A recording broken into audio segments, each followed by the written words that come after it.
ప్రభు అయిన యేసు నామాన మీ అందరికీ శుభాభివందనాలు. ఈ వారం కొంచెం పెందలకడే చేస్తున్న వీడియో,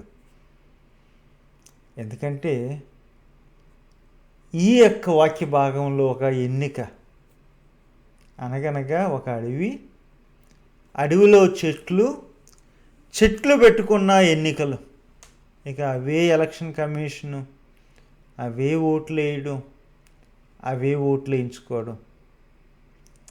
న్యాయాధిపతుల గ్రంథం 9వ అధ్యాయము 7వ వచనం నుండి 16వ వచనం వరకు. ఈ ఎలక్షన్లో ఎవరు గెలిచారు? ముండ్ల చెట్టు. అనగనగా అరణ్యం, అడవిలో చెట్లు అని ఈ కథ చెబుతున్న, ఈ కట్టుకథ చెబుతున్న యోతాము ఎవరంటే గిద్యోని యొక్క కుమారుల్లో మిగిలిన కుమారుడు. 70 మందిని ఊచకోత కూశాడు ఇంట్లో ఓడే అభిమలేకు. అందరినీ చంపిన తర్వాత ప్రాణం కొరకు బరిగెట్టాడు ఎవరు? యోతాము. చంపి ఇంక అడ్డులన్నీ పోయినాయి కదా, తనే సింహాసనం ఎక్కి నేనే రాజుని అని అన్నాడు. చప్పట్లు కొట్టారు. ఎవరు? షెకేములో ఉన్న యజమానులు, భూస్వాములు, తన బంధువులు, కానానీయులు. ఈ యొక్క వాక్య భాగాన్ని నేను చెప్పే సమయానికి ఒక విషయం నిజం. మనకింకా ఎలక్షన్ రిజల్ట్స్ బయటికి రాలేదు. ఈ వారంలో మీరు బిజీగా ఉంటారు. ఎవరు గెలిచారో, ఎవరు ఓడారో అని చెప్పి చూడడానికి. అది ఏదో బయటికి రాకముందే ఈ వాక్యం చెబుదాము. ఎందుకంటే ఎవరు గెలిచినా ఈ వాక్యంగానే చెబుదాం, తేడా లేదు. ఎందుకంటే ఎన్నుకునేది మనుషులు.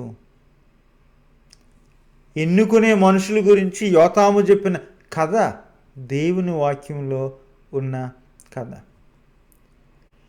ఎలక్షన్ రిజల్ట్స్ వచ్చిన తర్వాత కొంతమందికి సంబరంగా ఉంటుంది, కొంతమందికి బాధగా ఉంటుంది. ఎవరినో ఒకరిని సపోర్ట్ చేశారు. ఒక మాట చెప్తాను, ఇది 5 సంవత్సరాలకు ఒకసారి జరిగేది, ఇంతటితో అంతం కాదు. ఇంకా ముందు మనం చేయాల్సింది, మీరు చేయాల్సింది చాలా ఉంది. మనం చూడాల్సింది ఏంటంటే మనుషుల్ని కాదు. ఎంత గెడ్డం, ఏ గెడ్డం, ఎంత తల, ఎంత పొడుగు, అది కాదు. ఎంత వయసు, అది కాదు. ఒకసారి మనకున్న కోపానికి రూపాన్నిచ్చి అది మనిషిలో పెడతాము. అందుకనే మనుషుల్ని అసహ్యించుకుంటాం, ద్వేషిస్తాం. ఎవరు గెలిచినా, మీకు ఎంత కోపం ఉన్నా అసహ్యించుకోవద్దు, ద్వేషించొద్దు. మరి ఏం చేయమంటారు? చెబుతాను, జాగ్రత్తగా వినండి. కథలో వెళ్దాం. కథలో ఏమైందంటే, ఈ 70 మందిని చంపేసిన తర్వాత ఈ షెకేములో ఉన్న యజమానులు రాజుగా అభిమలేకుని ఎన్నుకున్నప్పుడు ప్రాణాల కొరకు పరిగెట్టిన యోతాము తిరిగి వచ్చి ఈ కథ చెప్తాడు. ఇదిగో షెకేము యజమానులారా, అడవిలో చెట్లు ఎలక్షన్లు పెట్టుకున్నాయి. ఎందుకు అడవి, ఎందుకు చెట్లు? ఈ చెట్లకి బుద్ధి లేదు. రాజు యెహోవాయే, మించిన రాజు లేడు. ఎందుకయ్యా మరి చెట్ల దగ్గరికి వెళ్ళడం, ఎన్నుకో పెట్టడం? మొట్టమొదట ఒలీవ చెట్ల దగ్గరికి వెళ్ళినాయి అంట ఈ చెట్లు. ఏం సార్, మీరు మాకు రాజుగా ఉండండి అని అడిగాయంట. ఒలీవ చెట్టు ఏం చెప్పిందంటే, ఇదిగో నాకంటూ పని ఉంది. దేవుని సన్మానించాలంటే మనుషులకి తైలం, నూనె అవసరం. ఆ తైలాన్ని నేనే ఇవ్వాలి. మీకు రాజుగా ఉండి అటు ఇటు ఊగుతూ నేను చేయాల్సిన తైలం, దేవుని సంతోషపెట్టే తైలాన్ని చేయడం మానేస్తానా అని చెప్పి ఆ ఒలీవ చెట్టు డిక్లైన్ చేసింది. కాదు, నేను రాజు నవ్వను అంది. ఇప్పుడు అంజూరపు చెట్టు, మేడం ఇక్కడ ఫెమినైన్ వర్డ్, మేడం ఇదిగో మీరు మాకు పాలకులుగా ఉండండి, రాజుగా ఉండండి అని అడిగారు. ఎందుకంటే ఆ రోజుల్లో కానానీయులకు ఉన్న ఆ యొక్క అలవాటు, వాళ్ళ యొక్క రాజ్యాల్లో రాజులు ఉండేవారు. ఇశ్రాయేలీయులకు ఎవరు ఉండేవారంటే న్యాయాధిపతులు ఉండేవారు. ఎందుకంటే రాజు యెహోవాయే. సమూయేలు చివరిలో దేవునితో బేరసారాలు చేసినప్పుడే సౌలు రాజుగా ఎన్నికయ్యాడు. అలాగైనా దేవుడు సంతోషంగా చేయలేదు. ఓకే, కావాలన్నారు కదా, పోనీ అని రాజుని ఇవ్వడానికి దేవుడు ఒప్పుకున్నాడు. దానికి ముందే కానానీయులతో పొత్తు పెట్టుకుని అబీమెలెకు నేనే రాజునని చెప్పి ప్రకటించుకున్నాడు. సో అంజూరపు చెట్టు దగ్గరికి వెళ్తే అంజూరపు చెట్టు ఏమంటుందంటే, ఇదిగో నాలో మాధుర్యం ఉంది, నేను మంచి ఫలాలు ఇస్తాను, మీకు రాజునయ్యి అటు ఇటు ఊగి నా మాధుర్యాన్ని, నా మంచి ఫలాన్ని నేను ఎవడో మాన్తానా అని చెప్పి తిరస్కరించింది. ఆగాలి కదా, దేవుని దగ్గరికి వెళ్ళాలి కదా, నిజమైన రాజు ఎవరో గుర్తుపట్టాలి కదా. ఈ చెట్లు ఇంకెక్కడికి వెళ్ళినాయి? ద్రాక్షావళి దగ్గరికి వెళ్ళినాయి. మ్యామ్ ఇదిగో మాకు రాజు కావాలి, రాజుగా ఉంటారా అని అడిగారు. అడిగినప్పుడు ద్రాక్షావళి ఏం చెప్పింది? ఇదిగో మనుషులకి దేవుణ్ణి సంతోషపట్టాలంటే ద్రాక్షరసం కావాలి. నేను మీకు రాజునై ఉండి అటు ఇటు ఊగుతూ ద్రాక్షారసాన్ని ఇవ్వడం మాన్తానా అని చేతిలోకి వచ్చిన ఆ యొక్క రాజు సింహాసనాన్ని, ఆ యొక్క కిరీటాన్ని కాదు అంటది. ఒలీవ చెట్టు కాదంది, అంజూరపు చెట్టు కాదంది, ద్రాక్ష చెట్టు కాదండి, ద్రాక్షవల్లి కాదండి. వీళ్ళు డైరెక్ట్ ఎక్కడికి వెళ్తారంటే ఇంకొక చెట్టు దగ్గరికి వెళ్తారు. దాన్ని ముండ్ల పొద అంటారు, ముండ్ల చెట్టు అంటారు. దరిదాపు 30 అడుగులు పొడుగుండే ఈ యొక్క పొద అనొచ్చు, చెట్టు అనొచ్చు, విస్తరించి ఉంది. దాన్ని ముట్టుకుంటే మనకు మిగిలింది ఏంటంటే ముళ్ళే. ఒలీవ మొక్క దగ్గరికి వెళ్తేనేమో ఒలీవలు దొరుకుతాయి, అంజూరపు చెట్టు దగ్గరికి వెళ్తేనేమో అంజూరాలు దొరుకుతాయి, ద్రాక్షావల్లి దగ్గరికి వెళ్తేనేమో ద్రాక్షాలు దొరుకుతాయి. ఆ యొక్క చెట్లు పేర్లు, వాళ్ళ యొక్క ఫలాలు. మరి ముండ్ల చెట్టు దగ్గరికి వస్తే ఏం దొరుకుతుంది అంటే తనకున్న ఫలం అంతా ఒకటి, ఏంటి? గుచ్చే ముళ్ళు. సన్మానించే తైలం లేదు దాని దగ్గర, మాధుర్యం లేదు, మంచి ఫలం లేదు, సంతోషపెట్టే ద్రాక్ష రసం లేదు, రుచి పచి లేని ఈ యొక్క ముళ్ళ పొద ఏమంటుందంటే, ఓకే రండి, నేను మీకు రాజుగా ఉంటాను, నా నీడను ఆశ్రయించండి అంటది. ఏది నీడ? నీడలో ఏముంది? ముళ్ళు తప్ప అని చెప్పి తర్వాత బెదిరింపు. ఆశ్రయించకపోతే మిమ్మల్నే కాదు, ఎక్కడో లెబనోనులో ఉన్న ఆ యొక్క దేవదారి యొక్క వృక్షాలను కూడా నేను మింగేయగలను, కాల్చేయగలను, బూడిద చేయగలను. అంటే ఇది దీని యొక్క కొమ్మల్లోనే ముళ్ళు కాదు, దీని నోటి నిండా ముళ్ళే. మాట్లాడితే ధ్వంసం, వినాశనం, దాని గురించి మాట్లాడే చెట్టు ముళ్ళ చెట్టు. ఇలాంటి ఎలక్షన్స్ జరిగినప్పుడు యోతాము ఇది చెప్పినప్పుడు మనకి వెంటనే సహజంగా మనకి జరుగుతున్న ఎన్నికలు జ్ఞాపకం వస్తాయి. గమనించండి, అప్పటికి ఇప్పటికి తేడా ఏంటంటే, ఇశ్రాయేలుకి ఈ న్యాయాధిపతుల కాలంలో, అబీమెలెకుల కాలంలో యెహోవాయే రాజు. ఆఖరికి రాజులున్న కాలంలో కూడా యెహోవాయే రాజు. మనకు అది చెల్లదు. ఇది ప్రజాస్వామ్యం. మనమే ఎన్నుకోవాలి. ఎవరిని ఎన్నుకోవాలి? ఎవరైతే సమర్థంగా దర్శనాలతో, సరైన విధానాలతో, ఉపయోగపడే పనికొచ్చే భావజాలాలతో మన సమాజాన్ని, మన యొక్క రాష్ట్రాలను, మన దేశాలను పరిపాలించి ప్రజలకు ప్రతినిధులుగా ఉండేవారు, వారిని మనము ఎన్నుకోవాలి. ఇలాంటి సమయంలో మనం ఎవరిని ఎన్నుకుంటున్నాము? మర్చిపోకండి, ఈ యొక్క ప్రసంగం చేసినప్పుడు మీరు ఎవరిని ఎన్నుకున్నారో, ఎవరు ఎన్నికయ్యారో నాకు తెలియదు. ఎవరు ఎన్నికైనా వాళ్ళ గురించి నేను ఒక మాట చెప్పగలను. మనం ముండ్ల పొదలం, ముండ్ల చెట్లనే ఎన్నుకుంటాము. ఎందుకంటే మన ప్రతినిధులు మనకి ప్రతిబింబాలు. మనం ఎలాంటి వాళ్ళమో అలాంటి వాళ్ళని మనము ఎన్నుకుంటాం. అందుకని నేను ఎవరిని గెలిచిన వాళ్ళని కానీ, ఓడిన వాళ్ళని కానీ ఎవరిని విమర్శిస్తలేదు. ఒక మాట చెప్తాను. పోయినసారి పార్లమెంట్ ఎలక్షన్ జరిగినప్పుడు 140 మంది పార్లమెంట్లో ఉన్న వాళ్ళు మీద నేరారోపణలు ఉన్నాయి. కొంతమంది మీద పెద్ద నేరారోపణలు, కొంతమంది మీద చిన్న నేరారోపణలు ఉన్నాయి. వాళ్ళకి ఓటేసి ఎన్నుకుంది ఎవరు?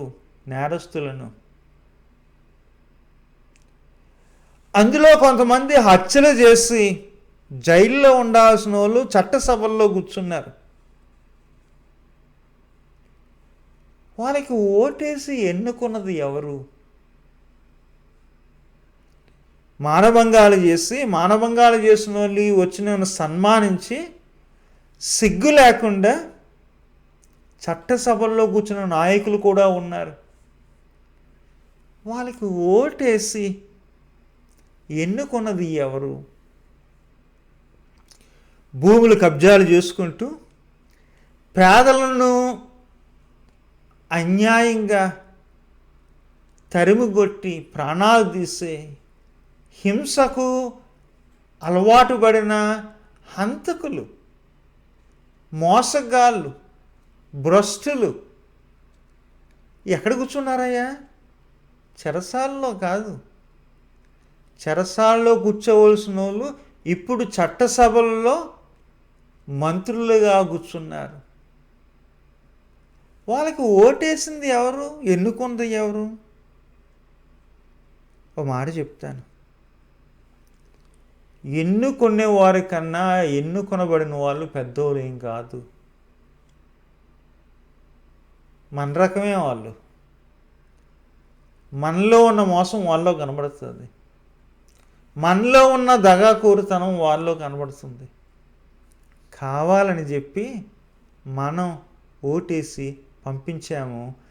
అందుకని అన్నాను కదా, ప్రజలకు ప్రతిబింబాలు ప్రతినిధులు, ప్రతిరూపాలు ప్రతినిధులు.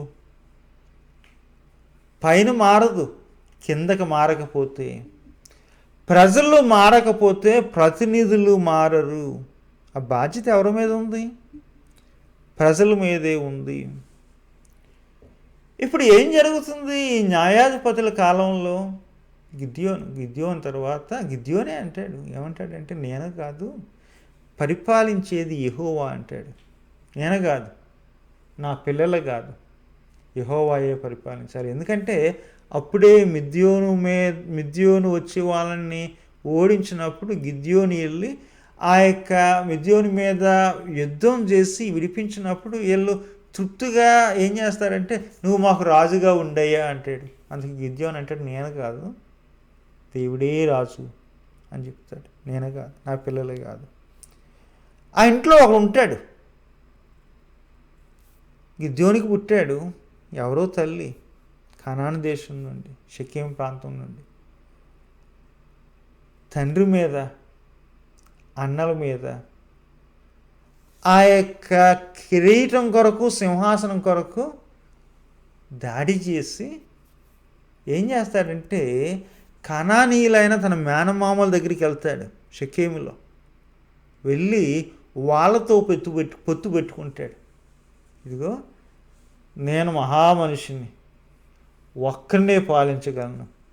వాళ్ళు పాలించారంటే 70 మంది కలిసి పాలింటారు, ఒకరి మాట ఒకరు వింటారు, కొంచెం జ్ఞానంగా ఉంటారు. నేను అలా కాదు, ధైర్యవంతుణ్ణి, శక్తివంతుణ్ణి, నేను అనుకున్నది చేస్తాను అనేది పెద్ద గొప్పలు చెప్పాడు. వాళ్ళు ఏం చేశారు, వాళ్ళ యొక్క ఊరిలో ఉన్న ఒక గుడిలో ఉన్న బంగారాన్ని తీసుకొస్తే ఆ యొక్క మందిరంలో ఉన్న బంగారాన్ని తీసుకొని కొంతమంది రౌడీలను కిరాయికి తీసుకుని, కిరాయికి వచ్చిన రౌడీల చేత తన సొంత కుటుంబం మీద, అన్నల మీద తిరుగుబాటు చేసి అందరినీ అక్కడ రాయబడిన 70 మందిని ఒకే రాతి మీద చంపేశాడంట. ఎంత దౌర్భాగ్యుడండి. అధికారం కొరకు ఎవరితోనన్నా పొత్తు పెట్టుకుంటాడు. తనకి ఎవరన్నా అడ్డొస్తే ప్రాణాలు తీసేస్తాడు. నేనే అంటాడు, దేవునితో పని లేదు. తన అహమే తనకి దేవుడు. రక్తం తీసేయడం సమస్య కాదు, తనకి ప్రాణం తీసేయడం సమస్య కాదు, సొంత రక్త సంబంధులు కూడా చంపేశాడు. కిరాయి రౌడీలు,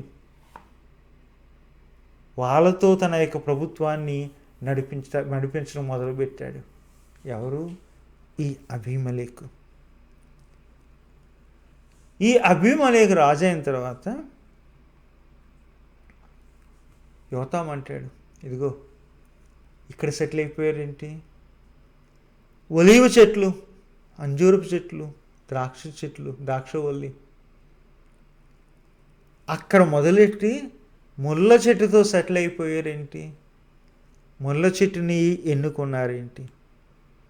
ఒక మాట చెబుతాను.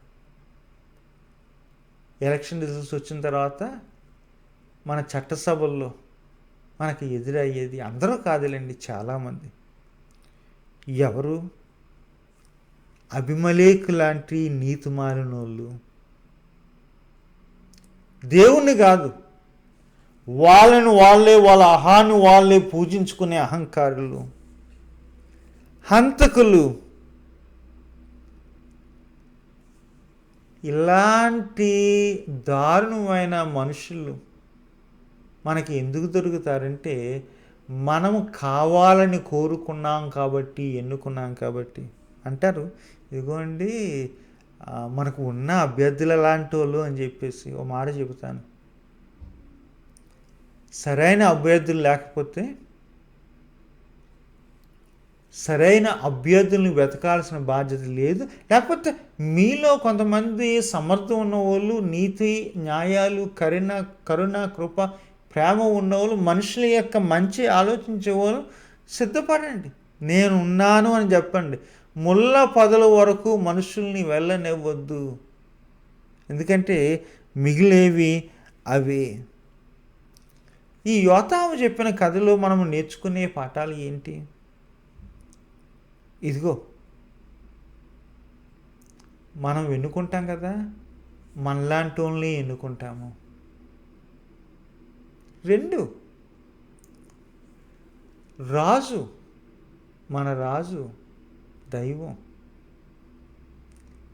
మిగిలిన వాళ్ళు ఎవరైనా సరే ఆ దేవుని యొక్క చిత్తాన్ని, ఆ దేవుని యొక్క కృపను, న్యాయాన్ని జరిగించాలి. జరిగించకపోతే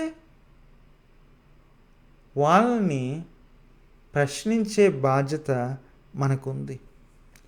సో ఎలక్షన్ అయిపోయిన తర్వాత మీకు కొంచెం ఇబ్బందిగా ఉంది, నేను ప్రార్థన చేస్తున్నాను, అల్లర్లు జరగకూడదు. ఇంకోటి ప్రార్థన చేస్తున్నాను, మీరు ఇప్పటి వరకు కొంతమంది అభ్యర్థులను ఎంత అసహించుకున్నా, ద్వేషించినా ఇక ద్వేషించడం మానేయండి. మన మనుషులతో కాదు, వ్యవస్థలతో, విధానాలతో, భావజాలాలతో పోరాడుతున్నాం, కానీ మనుషులతో కాదు. మరి ఏం చేయమంటారండి అని అడగొచ్చు.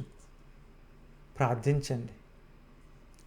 వాళ్ళకి జ్ఞానం కొరకు, వివేచన కొరకు ప్రార్థించండి. ఎవరన్నా బాగుపడతారు.